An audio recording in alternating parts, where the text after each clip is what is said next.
Smallest amino acid glycine, যেটা অ্যাকাইডাল, কারণ এর চারটে ডিফারেন্ট গ্রুপ নেই। স্মলেস্ট কাইরাল অ্যামিনো অ্যাসিড হচ্ছে অ্যালানিন, যেটা চারখানা ডিফারেন্ট গ্রুপ আছে। এরা সব নন এসেনশিয়াল, কারণ আমাদের বডি এদেরকে প্রডিউস করতে পারে। তাহলে এসেনশিয়াল অ্যামিনো অ্যাসিড যদি দুটো এক্সাম্পল চাই, তাহলে একটা হচ্ছে ভ্যালিন আমরা দেব। কমন পোর্শন কোনটা? এই পোর্শনটা কমন, এই NH2H লিখবে দুপাশে, ওপরে COOH দেবে, এটা কমন। নিচে এই জায়গার ইউনিটগুলো বারবার চেঞ্জ হবে, ঠিক আছে? তাহলে এটা হচ্ছিল ভ্যালিন। আচ্ছা, তাহলে আরেকটা বলে দিই লিউসিন। হ্যাঁ, লিউসিনটা আমাদের এসেনশিয়াল অ্যামিনো অ্যাসিড। COOH থাকছে, NH2H এটা common, CH2CH, CH3CH3, that is leucine. কি লিউসিন বলবে, এল না ডি? সবসময় এল। যত আমাদের ন্যাচারাল অ্যামিনো অ্যাসিডস আছে সব এল। হাইড্রোজেনটা রাইটে থাকে। আর কি হতে পারে? আইসোলিউসিন হতে পারে, টাইরোসিন, ট্রিপ্টোফান, ফেনান্থ্রিন। হ্যাঁ, দেখে নিচ্ছে, দেখে নাও। আরো কি কি অ্যামিনো অ্যাসিড হয়? এটা পরীক্ষায় কোশ্চেন আসতে পারে যে অ্যালকোহলিক ওইচ জাতীয় একটা অ্যামিনো অ্যাসিডের নাম দাও যার কাছে অ্যালকোহলিক ওইচ আছে, ঠিক আছে? তাহলে আমাদের কমন পোর্শন কোনটা? এইটা, COOH, NH2H, আর নিচে কি থাকবে? আর গ্রুপটা চেঞ্জ হবে, এখানে একটা অ্যালকোহলিক ওইচ আছে না? তাহলে এটা হচ্ছে আমাদের একটা অ্যালকোহলিক ওইচ জাতীয় অ্যামিনো অ্যাসিড। কি নাম? সেরিন, ঠিক আছে? এল সেরিন, এগুলো লিখতে পারিস, প্র্যাকটিসটাও হয়ে যাবে। আচ্ছা, আগে অনেক ভ্যালিন ছিল, লিউসিন ছিল, আইসোলিউসিন ছিল, সেরিন হলো। আচ্ছা, আইসোলিউসিন করে মুছে দেওয়া হচ্ছে।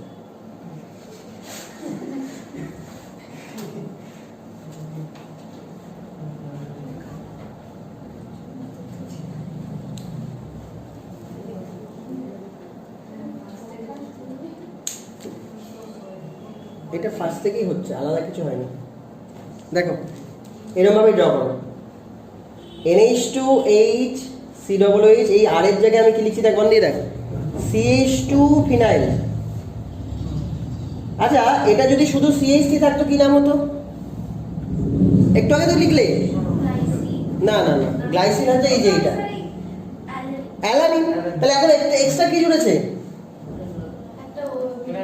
ফিনাইল। এটার নাম কি? Phenylalanine. এটা কিন্তু essential amino acid, star. Essential amino অ্যাসিডগুলো স্টার, মানে আমাদের বডি প্রডিউস করতে পারে না। বডি কি করতে পারে? এটা পেয়ে গেল, ভালো করে শোন, এটা পেয়ে গেল, এটার উপরে হাইড্রেট মানে ওইচ ঢুকিয়ে দিতে পারে। তাহলে ওইচ যদি ঢুকিয়ে দেয় তখন নাম হয়ে যাবে অন্য কি? হাইড্রক্সিল ফিনাইল অ্যালানিন, যেটার নাম হচ্ছে টাইরোসিন। এটা আমার বডি প্রডিউস করতে পারে, কারণ মেন জিনিসটা তো পেয়ে যাচ্ছে, শুধু তো হাইড্রেশন করতে হবে, তাই তো? হাইড্রক্সিলেশন করতে হবে। তাহলে এটা আবার নন এসেনশিয়াল অ্যামিনো অ্যাসিড। তাহলে এটা পরীক্ষায় কি আসতে পারে? ফেনলিক ওইচ আছে এমন একটা অ্যামিনো অ্যাসিডের নাম বলো, টাইরোসিন। ফিনাইল গ্রুপ আছে এমন একটা অ্যামিনো অ্যাসিডের নাম বলো, ফিনাইল অ্যালানিন। কি লজিক বুঝতে পারছো? এগুলো ছোট ছোট কোশ্চেন। আচ্ছা, আরো হয়, দেখো ভিডিও হচ্ছে, অসুবিধা নেই। যদি বলা হয়, আচ্ছা একটু আগে তোরা দেখলি এই যে এগুলোকে অ্যামিনো অ্যাসিড কেন বলা হয়, সবার আগে কথা হচ্ছে এগুলোকে অ্যামিনো অ্যাসিড কেন বলছি বলো? কেন বলছি অ্যামিনো অ্যাসিড? আটটা চেঞ্জ হবে, এইটা স্কেলিটনটা সবার সমান, শুধু আটটা চেঞ্জ হলেই নাম চেঞ্জ হয়ে যাচ্ছে। কার্বক্সিলিক অ্যাসিড আছে তো, তার আলফা পজিশন এটা, তার সাথে অ্যামিন গ্রুপ আছে।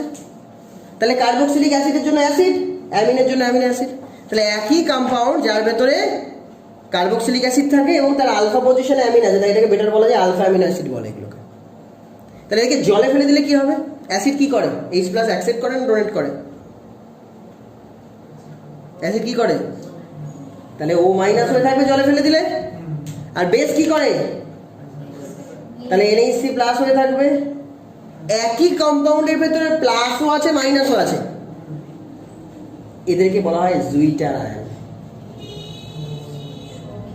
তোমাদের জিজ্ঞেস করবে, দুটো কম্পাউন্ড দিয়ে দেবে, অ্যালানিন গ্লাইসিন বলে দিল, বলবে এদের জুইটার আয়নিক ফর্মটা ড্র করো। তোমাদের এরকম ভাবে ড্র করে দিয়ে আসতে হবে। তাহলে অ্যালানিন বললে কি লিখবো আমরা এখানে? CH3। গ্লাইসিন বললে ওখানে H লিখবো, COO- NH3+। কি বুঝতে পেরেছো?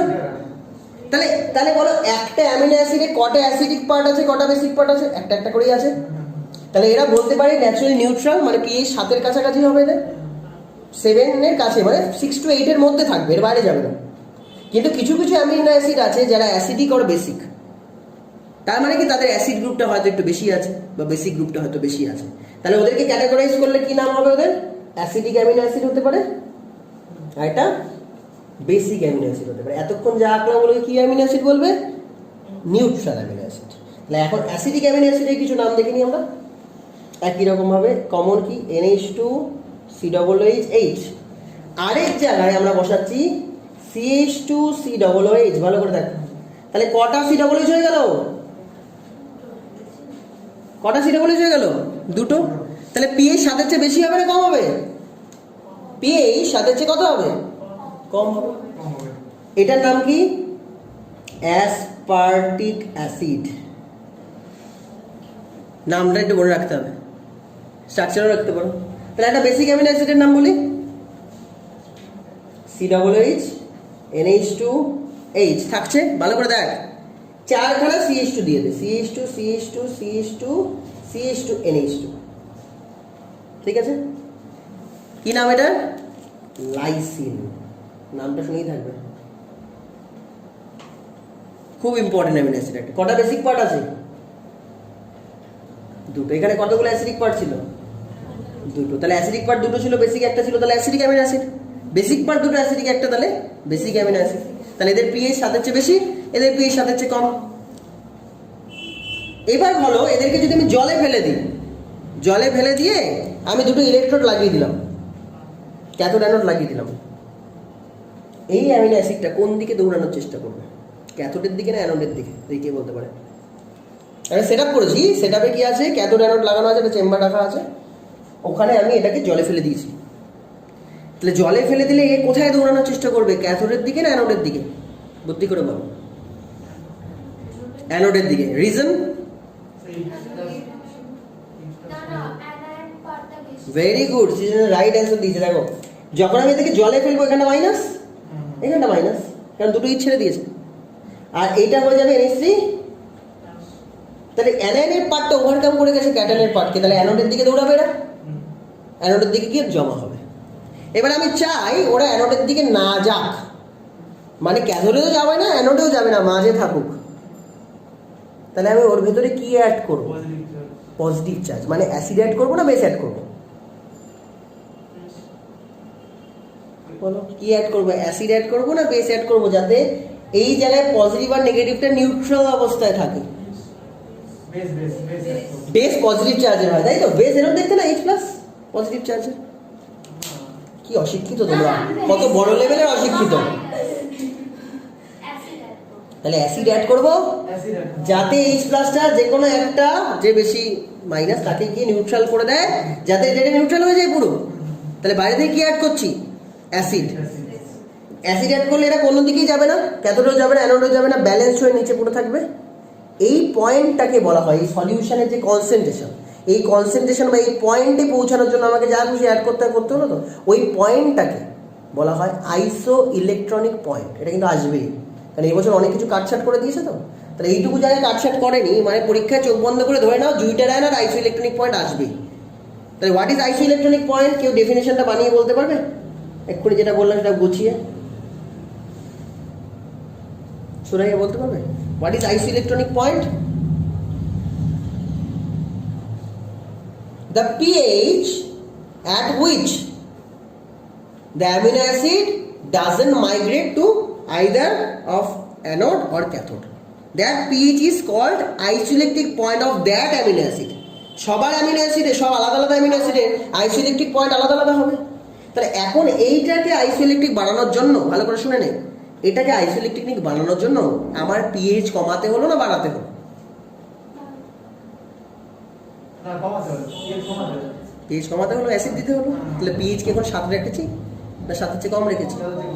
এইটার পিএইচ হচ্ছে 3.5 ফর অ্যাসপার্টিক অ্যাসিড। ঠিক আছে, এটা মাথায় রাখবে, লিখতেও পারো নাও লিখতে পারো, যে 7-এর চেয়ে কম বলে দিলেই এটা।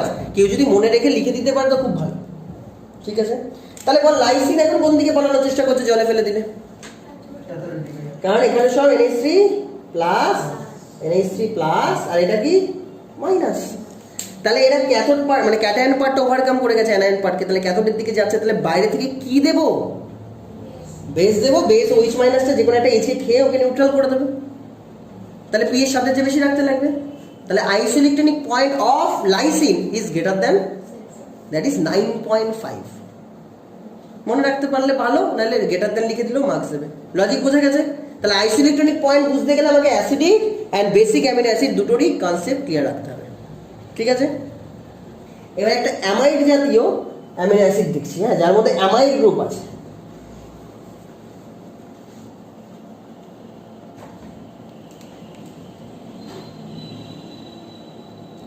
COOH NH2H, ভালো করে দেখে নাও।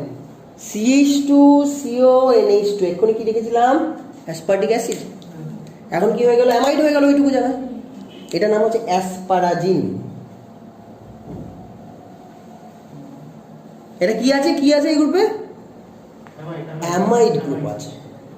ঠিক আছে, এবার পরীক্ষায় কোশ্চেন আসতে পারে যে আমাদের সালফাইড জাতীয় একটা অ্যামিনো অ্যাসিড যার মধ্যে সালফার আছে, সেটা কিরকম দেখতে? COOH NH2NH, দেখ ভালো করে দেখ। CH3SH, এটার নাম কি? CYSTEINE, Sistine. কোথায় থাকে জানো মেনলি? এটা কোথায় থাকে জানো? মাথায় হাত দাও, দাও না, চুলে থাকে সিস্টেম। এবার তোমরা চুলে এসব কি সব করো না, কি বলে ওগুলোকে ইংলিশে? কেউ স্ট্রেটিং করছে, কেউ মালিঙ্গার মতো সাজছে। এই চুলের মধ্যে এত কাল, এই যে কার্লি তো, তা কার্লি করছি বা স্ট্রেট করছি, এটার কনসেপ্ট এটার উপরে আছে। কিরকম আছে দেখো, এটার নাম সিস্টেইন। তো চুলের মধ্যে সিস্টেইন, এটা চুল, হ্যাঁ ঠিক আছে। এর ভেতরে আরেকে আরো জুম করো, এই জায়গায় পোর্শনটা জুম করো, তাহলে যেটুকু আসছে আরো জুম করলাম, আরো জুম করলাম। এবার এখানে ধরো অ্যামিনো অ্যাসিড গুলো রয়েছে, কি আছে ধরো এখানে একটা NH2 পার্ট আছে, এখানে একটু বেরিয়ে আসছে ধরো CH3, এটা CH2H লেখা হয়ে গেছে, CH2SH, ঠিক আছে, CH2SH আছে, ঠিক আছে, এরকম এরকম আছে, এখানেও CH2SH আছে। এবার আমি কি করছি, এটার মধ্যেই দেখতে আরেকটা অ্যামিনো অ্যাসিড আছে, সেটাকে ড্র করি, সেটা এরকম দেখতে। COOH NH2H, এটা কি SH বললাম তো, CH2SH তো, আবার একটা ড্র করে নেব, NH2COOH CH2SH। এই দুটো এইচকে সরিয়ে দাও, দিয়ে যে জুড়ে যাচ্ছে এটাকে কি বলে? CYSTINE, cystine. এটা ছিল সিস্টেইন, ই আছে একটা, এটা শুধু সিস্টিন। তার মানে ডাইমারটাকে কি বলছি? সিস্টেইনের ডাইমারটাকে সিস্টিন বলছি। এটা চুলে থাকে, তাহলে চুলে কিরকম ভাবে আছে? এটা এরকম ভাবে আছে, এরকম ভাবে চুলটাকে রেখেছে, লক করে রেখেছে। এবার কারোর কিরকম হয়, কারোর খুব কাছাকাছি লক করা থাকে, কারোর এটা খুব দূরে লক করা থাকে। যার দূরে লক করা থাকে তার চুলটা স্ট্রেট হবে নাকি কার্লি হবে? বলো, বুদ্ধি করে বলো। ধরো আমি এখানে একটা ক্লিপ লাগিয়েছি, এখানে ক্লিপ লাগিয়েছি, হ্যাঁ, আর আমি কি করলাম, ছোট পেন দিলে বেশি ভালো হবে। একটা ওই ছোট পেন দাও তো, তোমাদের কাছে যে পেনগুলো থাকে, হ্যাঁ এটাতে ভালো হবে। এখানে আমি লক করলাম, এখানে লক করলাম, এবারে দুটো আটকে যাবে তো, দেখছে না? বেঁকে যাচ্ছে তো। আর যদি কাছে কাছে লক করি তাহলে কি ব্যাকআপ দরকার আছে? তাহলে যারটা দূরে দূরে লক করা থাকবে তার চুলটা কার্লি হবে। এবার যে কার্লি আছে তাকে, তার মনে হচ্ছে না আমি অন্যদের মতো সাজবো, একটু স্ট্রেট করবো, তখন তারা কি করবে? পার্লারে যাবে। পার্লারে গিয়ে কি হয় দেখো, পার্লারে গিয়ে আমাদের কেমিক্যালসটা ফার্স্টে দেওয়া হয়, কিছুক্ষণ কেমিক্যালস দিয়ে রাখা হয়। কেমিক্যালসটা কি হয়, এদেরকে রিডিউস করে, ওটা রিডিউসিং কেমিক্যালস। হাইড্রোজেন ঢোকাবে, কিভাবে হাইড্রোজেন ঢোকাবে বন্দি দেয়, আগে জায়গাটা বোঝানো আছে কিন্তু। এখানে এসএস বন্ড আছে তো, তাহলে এসএস বন্ডের ভেতরে আমি হাইড্রোজেন ঢোকাবো, এমন একটা রিএজেন্ট আছে। তাহলে এটাকে ফার্স্টে ভাঙবে, ভালো করে দেখো, ভেঙে এখানে এসএইচ করে দিল। তার মানে কি, সিস্টিনকে সিস্টাইন করে দিল। তারপরে যার কার্লি হেয়ার ছিল সেটা কিন্তু একদম গেছে, সব খুলে গেছে। এবার তুমি যেরকম চাইবে শেপ দিতে পারবে। এবার কেউ যদি স্ট্রেট করতে চাইলে স্ট্রেট রেখে এই যে রিএজেন্টটা দিলাম, ঠিক তার কাউন্টার রিএজেন্টটা দেবো, অক্সিডাইজিং এজেন্ট। তাহলে আবার এদেরকে কি করবে, জুড়ে দেবে। এবার তুমি যেরকম মাঝে শেপ দিয়ে রেখেছো কিছুক্ষণ আধ ঘন্টা, ওরকম শেপের রয়েছে চুলটা, এবার তোমার চুলটা এরকম পেঁচিয়ে রয়েছে, কেউ পেঁচ করিয়ে দিয়েছে কারণ এটা পছন্দ, তাহলে তার এসেই যেখানে, তার এসেই যেখানে কাছাকাছি এসে জুড়ে গেছে, পার্মানেন্টলি জুড়ে গেল। এবার যখন বেরোবে সারা জীবন ওরকম থাকবে, যতক্ষণে নেক্সট টাইম তুমি করছো। কি লজিকটা বোঝা গেছে? তাই নতুন করে রিস্ট্রাকচার করা হলো। প্রথমে বনটাকে ভেঙে তোমার মতো শেপ দিয়ে দিলে, দিয়ে এবার আবার ওটাকে জুড়ে দিলে। তাহলে সিস্টাইন আর সিস্টিনের মধ্যে এইভাবে খেলে তুমি চুলের উপর শেপ দিতে পারো। কটা বোঝা গেছে? এই সিস্টেন এগুলো হচ্ছে কি এসেনশিয়াল অ্যামিনো অ্যাসিড না নন এসেনশিয়াল? এটা আমরা খেলে আমাদের এমনিই হবে, আমাদের বাইরে থেকে এমন কিছু খাচ্ছি, নন এসেনশিয়াল অ্যামিনো অ্যাসিড। ঠিক আছে? পেপটাইড লিঙ্কেজ খুব ইম্পর্টেন্ট। কি করছি? পেপটাইড লিঙ্কেজ খুব সহজ। ধরো আমার কাছে এই COOH রয়েছে, সি আছে, NH2 আছে, H আছে, CH3 আছে। কি নাম আজকে করেছি? কি নাম? এর নাম আছে তো? কি নাম? অ্যালানিন। Very good.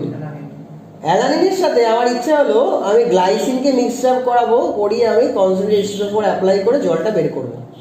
করতেই পারি। এখানে H দিলাম, তাহলে কি গ্লাইসিন হয়ে গেল।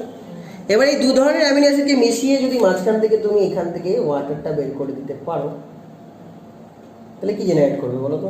NH2 CH CH3 CO NH H আবার COOH। এটা কি হলো? এটাকে বলছি ডাইপেপটাইড। কেন? দুটো অ্যামিনো অ্যাসিড মিলেছে। কি নাম হলো? ডাইপেপটাইড। তাহলে তিনটে যদি পরপর এরকম জোরে, তাহলে ডাইপেপটাইড। এই দুটোই আসবে, ডাইটাইডের উপর আমাদের নেই। তাহলে ডাইপেপটাইডে কি আছে? কটা অ্যামাইড বন্ড আছে, বা এটাকে পেপটাইড বন্ড বা অ্যামাইড বন্ড বলতে পারি। পেপটাইড বন্ড আছে কটা বলো? একটা। তাহলে এর নাম কি হবে? এই পাশটা কি গ্লাই না, ওই পাশটা কি অ্যালা? অ্যালা না, এটার নাম হচ্ছে অ্যালাগ্লাই। এটার নাম অ্যালাগ্লাই। এবার তো পরীক্ষায় জিজ্ঞেস করতে পারে অ্যালাগ্লাই, অ্যালাটা ড্র করো, করো, করে আসবে। পারবে? করো, খাতায় করো, চেক করবো। অ্যালাগ্লাই, অ্যালা মজা আছে না? ভ্যাল অ্যালাগ্লাই, এটা ড্র করো। ভ্যালিন অ্যালাগ্লাই নিয়ে তাহলে ট্রাইপেপটাইড হয়ে গেল। কি বোঝা গেছে? এগুলো এক্সামে দিতেই পারে। এইখানে যে স্ট্রাকচারটা ড্র করলে এটা ছিল ট্রাইপেপটাইড, তাই তো? ট্রাইপেপটাইড কি নাম হয়েছিল এটা? অ্যালাগ্লাই অ্যালা। এরকম ভাবে হাইফেন দিয়ে দিয়ে তিনটে করে লেটার লিখে শেষ করতে হয়। এবার এরকম তো পলিপেপটাইড হয়। পলিপেপটাইডকে বড় করলে পেপটন হয়। তাহলে এটা পেপটাইড বা পেপটন, পলিপেপটাইড ড্র করলাম। তাহলে অ্যালাগ্লাই বা যেরকম ধরনের ওটা হোক, যেই নেচারের হোক, হতে থাকবে। এটা আমাদের মেইনলি কারা প্রডিউস করে? অ্যামিনো অ্যাসিড কোন আরএনএ প্রডিউস করে? বায়োলজিতে আছে মেসেঞ্জার আরএনএ করে না অ্যামিনো অ্যাসিড প্রডিউস। যদি আমি ভুল না হই, আমি অনেকদিন আগে পড়েছি, মনে হয়।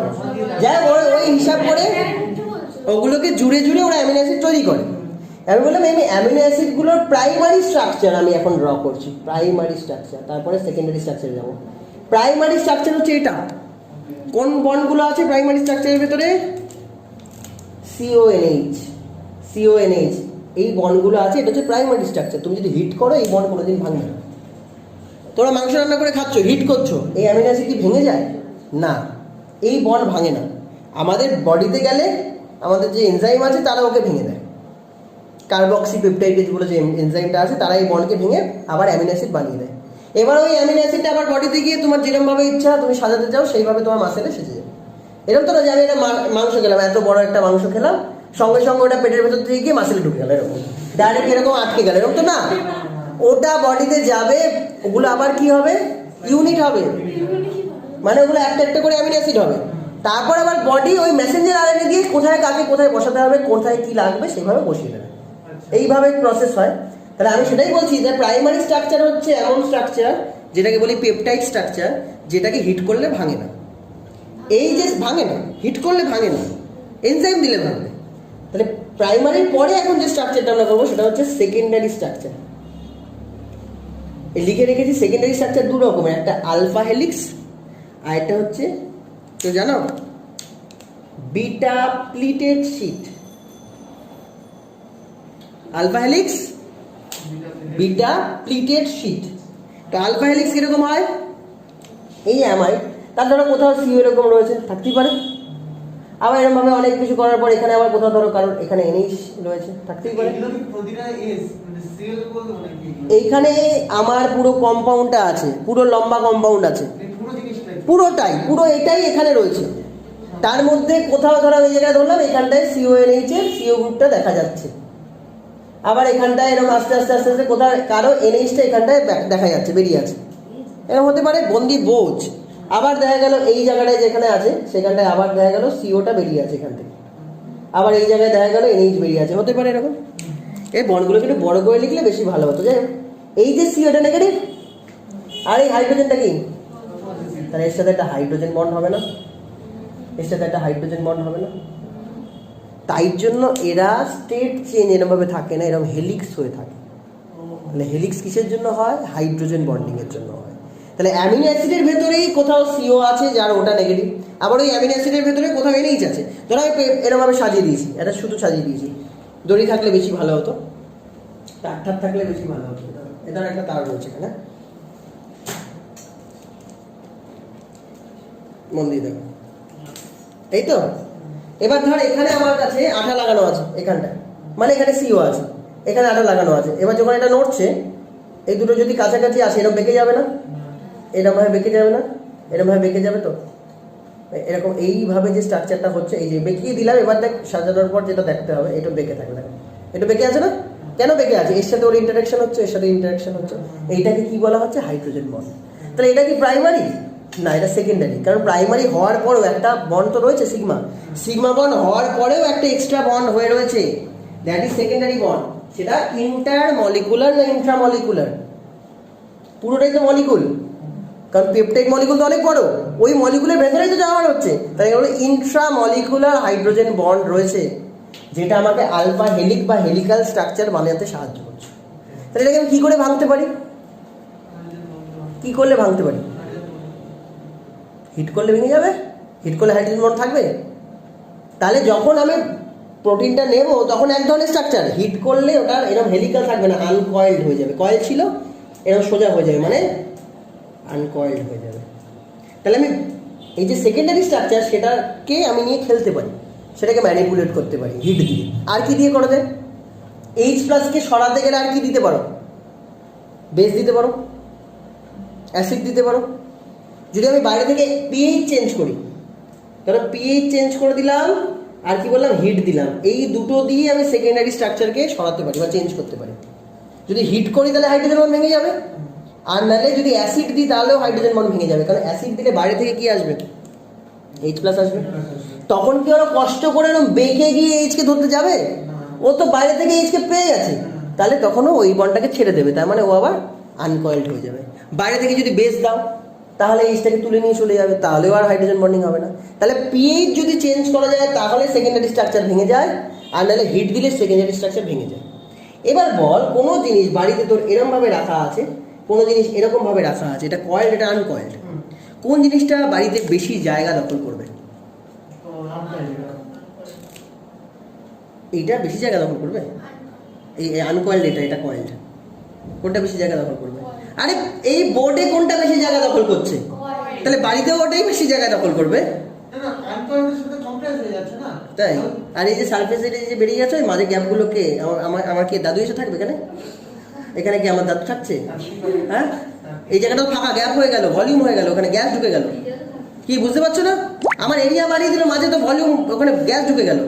তাহলে কয়েল স্ট্রাকচার বেশি জায়গা নিয়ে থাকবে, আর যেটা আনকয়েল স্ট্রাকচার সেটা কম জায়গা নিয়ে থাকবে। তাহলে বল, আমরা ধর কোনো একটা প্রোটিন পেয়েছি হাতে, তাকে যদি আমি হিট করি তাহলে জায়গাটা কমে যাবে না বেড়ে যাবে? ছিল অত বড়, হিট করলে তাহলে ছোট হয়ে যাবে, কনডেন্সড হয়ে যাবে। আর যদি আমি ওর উপরে অ্যাসিড দিয়ে দিই তাহলেও কনডেন্সড হয়ে যাবে, কারণ কয়েল টু আনকয়েল হচ্ছে, বোঝা যাচ্ছে? এবার তোদেরকে পরীক্ষা এটা জিজ্ঞেস করবে যে একটা ন্যাচারাল, মানে আমাদের কেমিস্ট্রি ইন এভরিডে লাইফ, মানে আমাদের এভরিডে লাইফের এমন একটা প্রসেস বলো যেখানে তোমার হাতে প্রোটিন থাকে, তোমরা হিট করো জিনিসটা ছোট হয়ে যায়, কিংবা তোমরা অ্যাসিড দিয়ে দাও জিনিসটা ছোট হয়ে যায়। তোমাদের দৈনন্দিন জীবনে রোজ তোমরা করে আসো, মানে একটা এক্সাম্পল দাও। পিএইচ চেঞ্জ করে দাও, সঙ্গে সঙ্গে প্রোটিনটা, এত বড় প্রোটিনটা ছোট হয়ে যায়। আর হিট দিয়ে দাও, এত বড় প্রোটিনটা ছোট হয়ে যায়। একটা এক্সাম্পল দাও, কেউ পারবে? দেখি কার বুদ্ধি আছে মাথায়। মিল্ক মনে হচ্ছে ওর, মিল্ককে হিট করলে ওটা ছোট হয়ে যায়।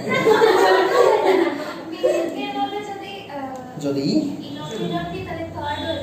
মিল্কের মধ্যে কি দিই তাহলে কি হবে?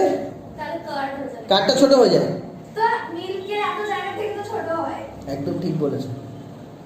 আমরা যদি দুধ থেকে ছানা বানাই, পরিষ্কার কথা বাংলায়, ছানাও যদি বানাতে যাই কি করি আমরা? লেবুর রস দিয়ে দিই তো। তা লেবু কি করবে? এখানে হাইড্রোজেনগুলোকে কি করবে? হাইড্রোজেন বন্ডগুলোকে ভেঙে দেবে। তাহলে এত বড় কয়েলটা কি হয়ে যাবে? আনকয়েলড হয়ে যাবে। তাহলে ওরা কাছে কাছে চলে আসবে, বাকিটা জল হয়ে বেরিয়ে যাবে যেই জায়গাটা ছিল, আর জমে গেল। তাহলে বড় জিনিসটা ছোট হয়ে গেল। আরেকটা বলো, হিট করলে ওরকম ছোট হয়ে যায়। মিল্ক টু কার্ড হতে পারে, আর মিল্ক টু যেটা আমি বললাম ওই ছানা, ওটা তো হতে পারে। আর একটা বলো হিট করলে চেঞ্জ হয়। রোজ খাচ্ছ বলতে পারছো না, ও চিকেন ছোট হয়ে যায় নাকি? হিট করলে ছোট হয়ে যায়। তুমি হিট করলে ছোট হলো, ওটাকে নিয়ে আমার হিট করাটা ছোট হয়ে গেল। এভাবে করতেই থাকবো, আর দেখাই যাবে না, এরকম নাকি? বলতে পারছো না। তাহলে বলি যেরকম ছাড়া হয় সেরকম, একটা 15, 20, 25, 30 এরকম এর মধ্যে। শোনো আরেকটা লাস্ট, এটা বলে ছেড়ে দিচ্ছি আমি, তাহলে শুনে নাও যেটা তোমরা জানো না। কি বলছি? ডিম সেদ্ধ করলে ডিম বড় হয়ে যায়। দাঁড়া আমাকে বলতে দে। ডিম সেদ্ধ করলে বড় হয়ে যায়। তুমি ডিমটা ফাটিয়েছো, দেখেছো কুসুম মাঝখানে থাকে, আর বাইরেটার মধ্যে কোনো গ্যাপ থাকে? যদি আমি ডিম ফাটাই গ্যাপ থাকে না। এবার সেদ্ধ করে ফাটাও, গ্যাপ থাকে না? কুসুমটা বেরিয়ে আসে কি করে? অ্যালবুমিন থেকে বেরিয়ে আসে কি করে? তার মানে গ্যাপ হচ্ছে তো, তার মানে তো ভলিউম কমলো। লজিকটা বোঝা গেছে? আরে কমা বাড়া হয়েছে, ভেতরে গ্যাপ তৈরি হলো তো, তাহলে ভেতরটা তো ভলিউমটা কমে, মানে ভেতরে ভলিউমটা তো কমে গেল। তুমি কুসুমটা বের করতে পারছো মানে কি গ্যাপ তৈরি হয়েছে তো? কিন্তু তুমি যখন লিকুইডে ছিল বের করতে পারছিলে না তো, তার মানে ভেতরে কোনো গ্যাপ ছিল না। এখন গ্যাপ তৈরি হয়েছে মানে কি ভলিউম তো কমেছে যে কোনো জায়গা। তা বাইরেটা তো আমার কাছে ক্যালসিয়াম কার্বনেট থাকে, ওটা কেন বলবো? আন্ডারস্ট্যান্ড?